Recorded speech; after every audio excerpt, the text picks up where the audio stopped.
Good morning students. Bansur PG college की live class में आप सबका स्वागत है।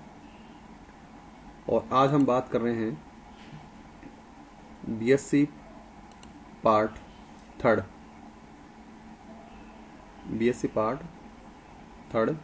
फिजिक्स के अंदर क्वांटम मैकेनिक्स।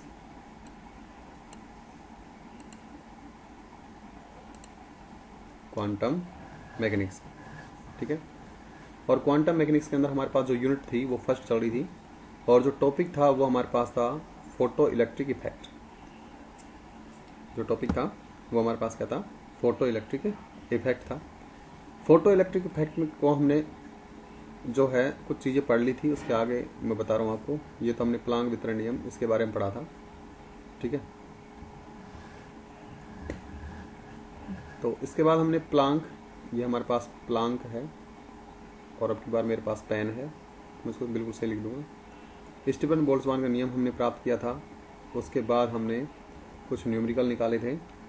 उसके बाद हमने प्रकाश विद्युत प्रभाव को पढ़ा। जो प्रकाश विद्युत प्रभाव है उसको हमने पढ़ा या फोटो इलेक्ट्रिक इफेक्ट को हमने देखा। उसके एक्सपेरिमेंट पढ़े। एक्सपेरिमेंट में क्या क्या पढ़ा वो मैंने आपको बता दिया है। उसके कुछ प्रायोगिक परिणाम थे वो मैंने आपको बताया था, जिसमें पहला तो है प्रैक्टिकली जो वैल्यू है वो हमने निकाली कि प्रैक्टिकल वैल्यू आपके पास क्या क्या आती है। प्रैक्टिकली वैल्यू आने के बाद आप देखोगे कि पहली जो प्रैक्टिकल वैल्यू थी उसमें लिखा था कि I प्रोपोर्शनल I, यानी कि प्रकाश विद्युत धारा और प्रकाश की तीव्रता क्या रहती है, एक दूसरे के समानुपाती रहते हैं। ठीक है। उसके बाद हमने दूसरा देखा था, मैं आपको जनरली थोड़ा सा रिपीट करवा रहा हूँ जिससे पूरा नहीं पढ़ाऊंगा, कि जो निरोधी विभव है वो हमने उसकी परिभाषा देखी थी। निरोधी विभव क्या है? अलग अलग तीव्रताओं पर हमारे पास जब विभव का मान इतना कम कर दिया जाता है कि धारा का मान या तीव्रता का मान कितना हो जाए? 0 हो जाए, या प्रकाश विद्युत धारा का मान, ये जो प्रकाश विद्युत धारा है इसका मान कितना हो जाए? 0 हो जाए। 0 होगा या जिस विभव पर 0 होगा उस विभव को हम बोलेंगे निरोधी विभव। ये दूसरा रिजल्ट था। तीसरा रिजल्ट ये था कि हमारे पास जो निरोधी विभव है V0 आता है A म्यू प्लस का B। ये हमारे पास एक रिलेशन आता है। यहाँ पर हमने देखा कि जो म्यू है, आवृत्ति है, वो धातु पर निर्भर करती है। वो हमारे पास धातु की प्रकृति पर निर्भर करती है।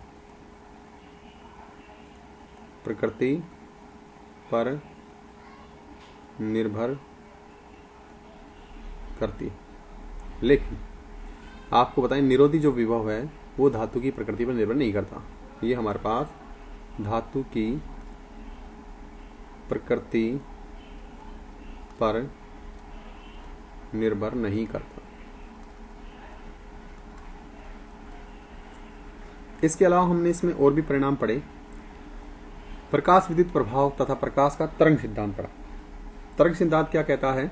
पहला हमारे पास पॉइंट है निरोधी विभव, ये हमारे पास आपतित है, आपतित प्रकाश की तीव्रता पर निर्भर नहीं करता। दूसरा हमारे पास था प्रकाश की तीव्रता बढ़ाकर किसी भी आवृत्ति के लिए प्रकाश विद्युत प्रभाव ये नहीं है, देखा जा सकता है, जो कि गलत है। और एक इसमें समय पश्चता होती है, जो भी ये भी हमारे पास गलत है। उसके बाद प्रकाश विद्युत प्रभाव को आइंस्टीन का क्वांटम सिद्धांत समझाता है। और हमने क्वांटम सिद्धांत के अंदर 2-3 टर्म्स पढ़ी। एक तो हमने पढ़ा कार्यफलन। तो कार्यफलन हमारे पास क्या होता है? जो वर्क फंक्शन है या कार्यफलन है वो हमारे पास क्या होता है?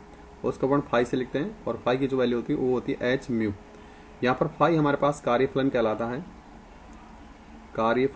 है। ठीक है। H जो है वो प्लांक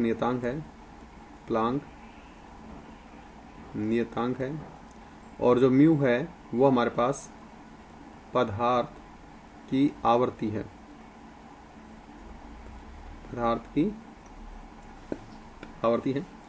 और ये जो कार्यफलन है वो क्या होता है? किसी भी धातु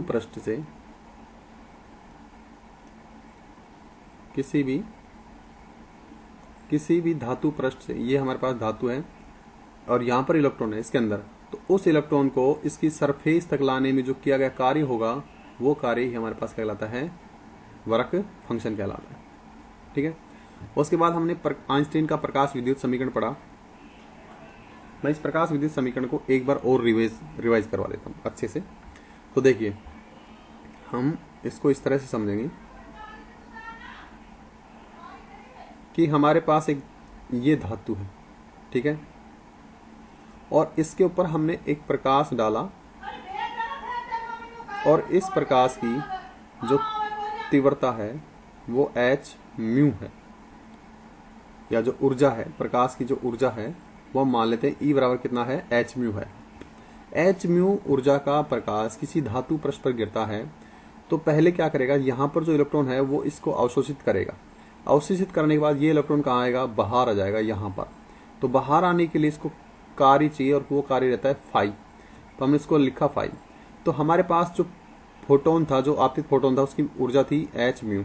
उसमें से कुछ ऊर्जा काम में ली गई है इलेक्ट्रॉन को बाहर निकालने में, और जो बची हुई ऊर्जा है वो क्या करती है, इस इलेक्ट्रॉन को धातु के पृष्ठ से आगे बढ़ाने के लिए जो दी गई गति ऊर्जा है उसके रूप में संचित होती है। तो हम उसको लिखते हैं k से। तो हमने लिखा कि जो k है मैक्सिमम वो रहेगा 1/2 mv² मैक्सिमम, और वो क्या रहता है, वो ये रहता है h म्यू माइनस का फाई, यानी कि जो हमारे पास फोटोन था उसकी ऊर्जा कितनी है, h म्यू है, और उस h म्यू में से फाई को हमने क्या कर दिया, कम कर दिया। यहाँ पर सारी डिटेल लिखी है कि m हमारे पास क्या है, द्रव्यमान है इलेक्ट्रॉन का, म्यू क्या है, फोटोन का अधिकतम इलेक्ट्रॉन है, k मैक्सिमम इसकी गति ऊर्जा रहेगी, फाई हमारे पास कार्यफलन रहेगा, h में हमारे पास आपतित फोटोन की ऊर्जा रहेगी, और फाई जो है उसकी वैल्यू होती है h म्यू नॉट, ठीक है ना, जहाँ पर म्यू नॉट क्या रहेगी, दहली आवर्ती। दहली आवर्ती से अधिक आवर्ती पर ही इलेक्ट्रॉन निकलेगा, उससे कम आवर्ती पर ये नहीं निकलता। तो हमने लिखा कि k जो मैक्सिमम है, k मैक्सिमम वो रहेगा 1/2 mv² बराबर h mu minus h mu naught. ये हमने वैल्यू किसकी रख दी, ये हमने रख दी है कार्यफलन की, ठीक है। तथा यह समीकरण हमारे पास क्या कहलाता है, प्रकाश विद्युत समीकरण कहलाता है। ये जो समीकरण है ये हमारे पास प्रकाश विद्युत समीकरण कहलाता है, जिसमें अपन लिखेंगे k मैक्सिमम बराबर h म्यू माइनस का h म्यू नॉट। तो आप इसको ऐसे भी लिख सकते हो कि जो आपके पास गतिज ऊर्जा है इलेक्ट्रॉन की वो रहती है eV0, जहां पर V0 क्या है, निरोधी विभव होता है, ठीक है। यहाँ पर V0 क्या है, निरोधी विभव है। तो ये वैल्यू आप रखोगे इस समीकरण में यहाँ पर, तो हमारे पास मिलेगा EV नॉट बराबर h म्यू माइनस का h म्यू नॉट मिलेगा। यहाँ से हमने E का डिवाइडेशन किया तो रहेगा म्यू नॉट बराबर h upon E mu minus h upon E, और म्यू नॉट हमारे पास ये रहता। तो हमारे पास समीकरण आगे है कि, इसको मैं आगे लिख देता हूँ, देखो। तो हमारे पास एक समीकरण आई है, और वो समीकरण क्या आई है कि V naught is equal to h upon में E म्यू माइनस का h अपॉन में E और म्यू नॉट, ये आई है। यहां पर आप देखोगे ये समीकरण की तुलना करेंगे y बराबर mx प्लस का c से, तो आप देखोगे x की जगह तो हमने इस्तेमाल लिया है म्यू को, यानी कि आप x की जगह तो म्यू आवर्ती रख दी हमने इस ग्राफ के अंदर, ये म्यू रख दी, ठीक है। और y की जगह हमने लिखा है v नॉट, तो y जो होगा वो, या y x की बात करें तो y x पे हमने लिख दिया y नॉट रख दिया, सॉरी v नॉट रख दिया। अब हमारे पास जो ये ग्राफ है इसमें m की बात करें तो m हमारे पास क्या होता है, ग्राफ का ढाल होता है। तो ये जो m है वो रहेगा h अपॉन ई, ये इस ग्राफ का क्या रहेगा, ढाल रहता है। और कई बार कंपटीशन एग्जाम में ये पूछा जाता है कि ग्राफ का जो ढाल है वो कितना होता है, तो ग्राफ का जो ढाल है वो रहेगा h अपॉन ई रहता है, ठीक है। किस किस के बीच में ग्राफ बनाया गया, ये ग्राफ बनाया गया है आवर्ती के बीच में, और ये ग्राफ बनाया गया है निरोधी विभव के बीच में। तो मैं यहाँ पर लिख देता हूँ, ये हमारे पास निरोधी विभव है, सॉरी, और ये हमारे पास आवर्ती म्यू है, इसके बीच में ग्राफ बनाया गया है। आगे देखिएगा, यहां पर हम कुछ चीजें और पढ़ेंगे। Failure of classical wave theory and Einstein explanation, जो प्रकाश विद्युत प्रभाव था उसके अंदर जो चिरसम्मत सिद्धांत लगाया उसकी फेलियर्स देखेंगे, उसमें क्या क्या फेल हुआ, क्या क्या हुआ। तो चिरसम्मत तरंग सिद्धांत की असफलता तथा आइंस्टीन का जो समीकरण है प्रकाश विद्युत समीकरण, उसका स्पष्टीकरण, एक्सप्लेनेशन करेंगे। तो शुरू करते हैं इसमें, देखिए।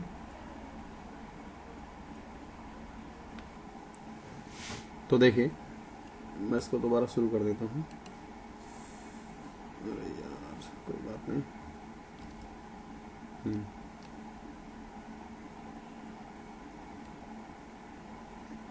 यहां पर थे, ठीक है, कि failure of classical wave theory and explanation with Einstein theory या प्रकाश। तो यहां पर पहला जो फेलियर है वो मैं आपको बताता हूँ, मैं एक एक लिख देता हूँ यहाँ पर। देखिए पहला अपन ऐसे करते हैं कि इसके 2 भाग कर लेते हैं, ठीक है।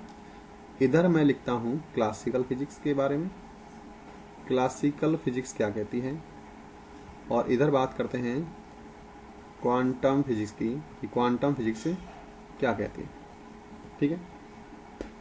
तो चिरसम्मत सिद्धांत कहता है कि तरंग की ऊर्जा तरंग की तीव्रता के समानुपाती होती है। ये कहता है कि तरंग की जो ऊर्जा है वो समानुपाती तरंग की तीव्रता है, ऐसा बोलता है। लेकिन हम प्रैक्टिकली हम देख चुके हैं कि जो तीव्रता जो है आई जो है वो समानुपाती रहती है आई, यानी कि तीव्रता जो है वो धारा के समानुपाती रहती है। तो हमारे पास क्लासिकल थ्योरी तो क्या कह रही थी कि ऊर्जा जो है वो तीव्रता के समानुपाती होती है, लेकिन क्वांटम थ्योरी कहती है कि जो तीव्रता है वो धारा के समानुपाती होती है, ठीक है ना। और पर्याप्त तीव्रता का प्रकाश किसी धातु सतह पर आपतित होता है तो उस धातु पृष्ठ के इलेक्ट्रॉनों को तरंग ऊर्जा का अवशोषण कर बाहर निकालना आना चाहिए, लेकिन इसके अनुसार जितनी अधिक तीव्रता का प्रकाश होगा उतनी ही ज्यादा ऊर्जा होगी, और इस कारण उत्सर्जित फोटो इलेक्ट्रॉन की गति ऊर्जा उतनी ही अधिक होनी चाहिए। परंतु चिरसम्मत तरंग सिद्धांत के अनुसार फोटो इलेक्ट्रॉन की गति ऊर्जा प्रकाश की तीव्रता पर निर्भर होनी चाहिए, जबकि अपन ने प्रैक्टिकली देखा था कि प्रकाश विद्युत प्रभाव में जो फोटो इलेक्ट्रॉन की अधिकतम गति ऊर्जा है वो प्रकाश की तीव्रता पर निर्भर नहीं करती। इसी के साथ हम देखो दूसरा और देते हैं, बताते हैं आपको दूसरा पॉइंट क्या है कि चिरसम्मत सिद्धांत क्या कहता है कि किसी भी आवृत्ति का प्रकाश डालने पर, ये जो हमारे पास ये धातु पृष्ठ है, इस पर आप कोई भी आवृत्ति का प्रकाश डालेंगे तो यहाँ से इलेक्ट्रॉन बाहर निकलना चाहिए। लेकिन हमने यहाँ पर देखा कि हमारे पास कोई धातु पृष्ठ है और इस धातु पृष्ठ पर जब हम प्रकाश डालते हैं किसी भी आवृत्ति का तो इलेक्ट्रॉन नहीं निकलता। कब तक नहीं निकलता? ये जब तक नहीं निकलता जब तक आवृत्ति का मान दहली आवृत्ति से अधिक नहीं हो जाता। ये हमने देखा था, ठीक है ना। तीसरा जो हमारे पास है, तीसरा पॉइंट बात करें तीसरे पॉइंट की, तो तीसरा है कि चिरसम्मत तरंग सिद्धांत के अनुसार जब धातु पृष्ठ पर प्रकाश डाला जाता है तब प्रकाशित क्षेत्र के सभी इलेक्ट्रॉनों में प्रकाश ऊर्जा वितरित होती है और वो ऊर्जा एक समान होती है। जो प्रकाश डाला जाता है तो इस प्रकाश की जो ऊर्जा है इस धातु पृष्ठ पर एक समान रूप से क्या होती है? वितरित होती है, ठीक है। तरंग सिद्धांत के अनुसार तरंग ऊर्जा संपूर्ण तरंगागर में वितरित होती है और इलेक्ट्रॉन को इसका कुछ अंश ही प्राप्त होता है। अतः निम्न तीव्रता पर प्रकाश तरंग से पर्याप्त ऊर्जा ग्रहण करके उत्सर्जित होने वाले इलेक्ट्रॉनों को कुछ समय लगना चाहिए बाहर आने के लिए यहाँ पर। लेकिन हमने देखा कि जब हम किसी धातु पृष्ठ पर प्रकाश डालते हैं तो प्रकाश डालते ही जो इलेक्ट्रॉन है वो कहाँ जाते हैं? बाहर आ जाते हैं। और लास्ट पॉइंट, यानी कि हम इसमें ऐसे बोल सकते हैं कि यहाँ पर टाइम डिलेशन की बात कही गई है।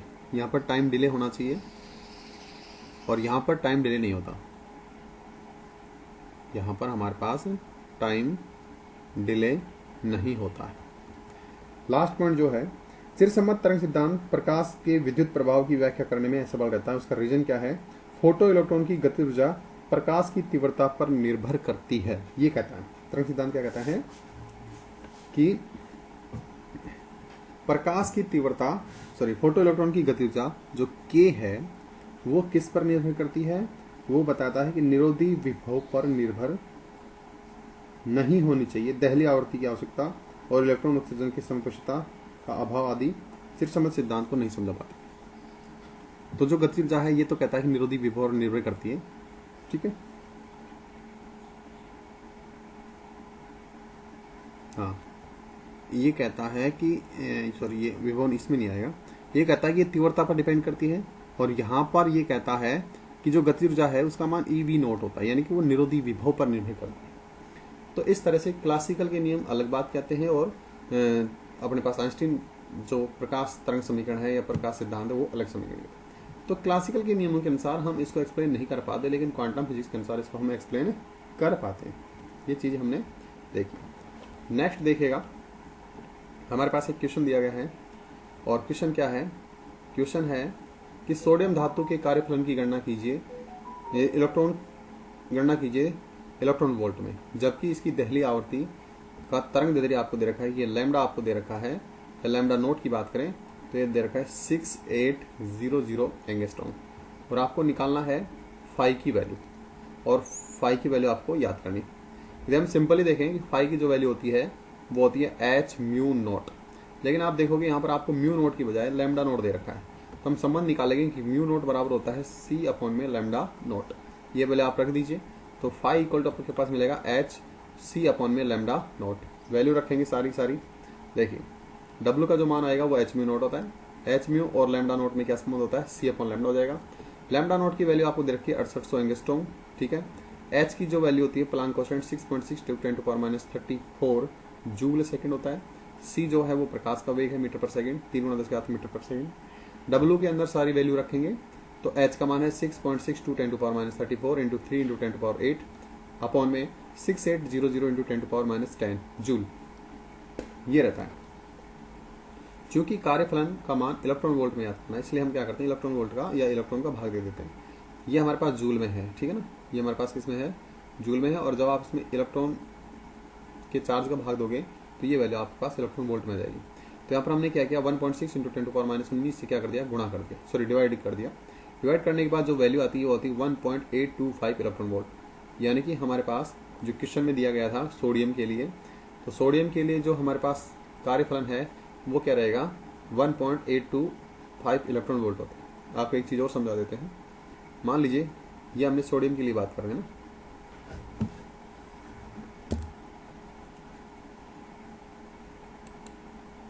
हम सोडियम के लिए बात कर रहे हैं, और सोडियम के लिए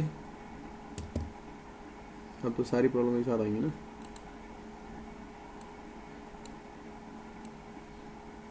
सोडियम के लिए हमने इस तरह से माना कि ये हमारे पास कोई सोडियम धातु, और जब आप इस पर कोई भी प्रकाश डालते हो तो उस प्रकाश की ऊर्जा या लैम्डा की बात करें वो हमारे पास 6800 एंगस्ट्रॉम से अधिक होनी चाहिए, ठीक, या 6800 एंगस्ट्रॉम तो होनी चाहिए।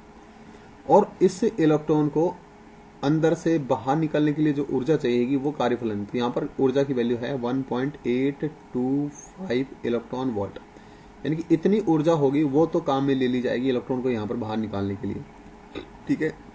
और यदि हमारे पास अधिक आवर्ती का प्रकाश आता है या लैम्डा इससे डाउन जाता है तो हम ये कहेंगे कि जो बची हुई ऊर्जा है वो इलेक्ट्रॉन को आगे गति ऊर्जा प्रदान करने के लिए काम में ली जाती है, जो कि उसकी गति ऊर्जा मैक्सिमम होगी जब हमारे पास म्यू नोट दिया जाता है। नेक्स्ट क्वेश्चन देखिएगा। अगला क्वेश्चन हमारे पास है, यह एक धातु का कार्यफलन 1.1 इलेक्ट्रॉन वोल्ट है। इस धातु पर 330 नैनोमीटर की एक तरंगदैर्ध्य वाला प्रकाश आपतित होता है। इससे उत्सर्जित इलेक्ट्रॉनों को रोकने के लिए आवश्यक निरोधी विभव यानी कि वी नोट की आपको कैलकुलेशन करनी है। आपको दिया क्या गया है, आपको दिया गया है phi equal to 1.10 electron volt. आपको दिया गया है लैम्डा इक्वल टू, ठीक है, वो दे रखा है 330 नैनोमीटर, ठीक है। अब आपको क्या निकालना है, वी नोट चाहिए। वी नोट कितना होगा, आपको देखो तरंग की तरंगदैर्ध्य दे रखी है, आपको कार्यफलन दे रखा है, तो आप सिंपल ही फॉर्मूला लगाएंगे, कौन सा, E V naught equal to H mu minus का फाई। म्यू की वैल्यू दे रखी है, म्यू की जगह आ जाएगा सी अपॉन लैम्डा। आप इसको सोल्व कर सकते हैं। देखिए आपको दे रखा है कार्यफलन, आपको दे रखा है कार्यफलन 1.10 इलेक्ट्रॉन वोल्ट। लैम्डा आपको दे रखा है 330 नैनोमीटर, नैनो का मतलब 10⁻⁹ मीटर होता है, ठीक है। एच म्यू फोटोन की ऊर्जा निकालेंगे तो एच म्यू क्या रहेगा, एच सी अपॉन लैम्डा। ये म्यू की जो वैल्यू होती है वो होती है सी अपॉन लैम्डा। वैल्यू रख के कैलकुलेट करेंगे तो वैल्यू किसकी रखेंगे, एच की रखेंगे। एच की वैल्यू होती है 6.6 × 10⁻34 इंटू 3 × 10⁸ बटे में 330 × 10⁻⁹। सोल्व करने के बाद आपके पास आएगा 6 × 10⁻19 जूल, ठीक है। अब आपको ये जूल है, इसको इलेक्ट्रॉन वोल्ट में निकाला, तो इलेक्ट्रॉन वोल्ट के लिए अपन 1.6 का भाग देंगे तो अपने पास आया लगभग 3.75 इलेक्ट्रॉन वोल्ट। ये हमारे पास क्या आया है, फोटोन की ऊर्जा है, यानी कि एच म्यू की वैल्यू आपके पास आ गई। तो यहाँ पर सिंपली देखो एच म्यू की जो वैल्यू है वो 3.75 इलेक्ट्रॉन वोल्ट आइए, और जो कार्यफलन दे रखा है वो आपको W 1.10 दे रखा, 10। अब बची हुई जो ऊर्जा है वो निरोधी विभव के अंदर चली जाएगी। तो अपन ने क्या किया, यहाँ पर सूत्र लगाया कि K मैक्सिमम जो होता है वो होता है एच म्यू माइनस का W, या इसको अपन फाई लिख सकते हैं। तो ये रहेगा 3.75 माइनस 1.10, तो बचेगा अपने पास 2.65 इलेक्ट्रॉन वोल्ट। आपको निरोधी विभव चाहिए, तो निरोधी विभव जो के मैक्सिमम होता है वो आपके पास होता है ई वी नॉट। के मैक्सिमम की वैल्यू आई आपके पास 2.65 इलेक्ट्रॉन वोल्ट बराबर इलेक्ट्रॉन वी नॉट। इलेक्ट्रॉन से इलेक्ट्रॉन कट जाएगा और यहाँ पर आपके पास वी नॉट की वैल्यू मिलेगी 2.65 वोल्ट। ये आपके पास निरोधी विभव मिल जाएगा। ये आपके पास क्या मिल जाएगा, निरोधी विभव की वैल्यू आ जाएगी। ठीक है,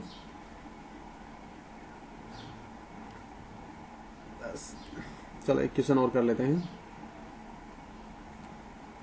ये किसी पदार्थ पर 1600 एंगस्ट्रॉम और 1200 एंगस्ट्रॉम की तरंग की प्रकाश आपतित है।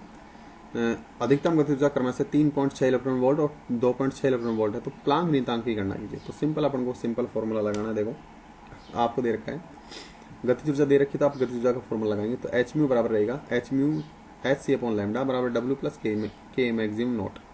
और के मैक्सिमम नोट 1 के लिए और के मैक्सिमम नोट 2 के लिए, यानी दो धातु दे रखी है, अलग अलग दे रखा है। एक के लिए दे रखा है 3.6 इलेक्ट्रॉन वोल्ट, एक के लिए 6.2 इलेक्ट्रॉन वोल्ट। लैम्डा आपको दे रखा है 1600 और 1200 एंगस्ट्रॉम। तो आप पहले एक धातु के लिए फॉर्मूला लगाएंगे S C upon lambda 1 equal to W naught plus K maximum 1, और दूसरे के लिए जाएगा S C upon lambda 2 W naught और के एम नोट।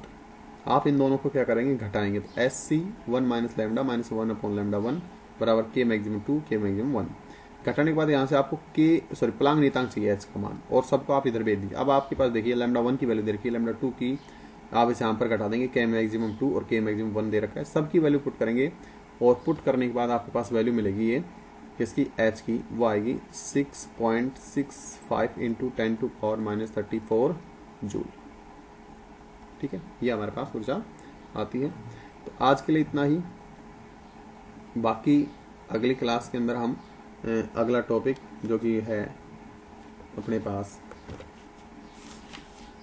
कॉम्पटन का प्रयोग, उसको डिस्कस करेंगे। पहले कॉम्पटन को पढ़ेंगे, उसके बाद फिर उसमें क्लासिकल के नियम लगाएंगे, फिर क्वांटम के नियम लगाएंगे, फिर उसका कुछ न्यूमेरिकल्स करेंगे।